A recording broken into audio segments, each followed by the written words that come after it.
August আমরা আবার শহীদ মিনারে একত্রিত হব। গত বছরের 3 আগস্ট ছিল হাসিনা পতনের ইশতেহার, এই বছরের 3 আগস্ট হবে স্বৈরাচার মুক্ত বাংলাদেশ গঠনের ইশতেহার। প্রিয় তরুণ প্রজন্ম, স্কুল কলেজের ড্রেস পরা আমার শিক্ষার্থীরা, পরবর্তী বাংলাদেশে আমাদের অনেক দায়িত্ব রয়েছে। আমাদের উপরে মানুষের ভরসা রয়েছে, আস্থা রয়েছে। মানুষ তখনই অভিযোগ করে যখন ওই মানুষটা থেকে প্রত্যাশা করে। মানুষ আমাদেরকে নিয়ে অভিযোগ করে কারণ মানুষ আমাদের কাছ থেকে প্রত্যাশা করে।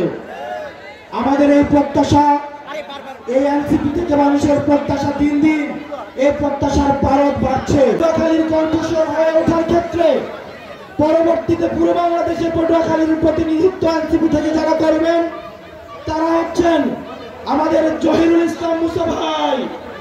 আমরা জহিরুল ইসলাম মুসা ভাইকে পরিচয় করাই দিচ্ছি। হবে ইনকিলাব ইনকিলাব, এনসিপি এনসিপি।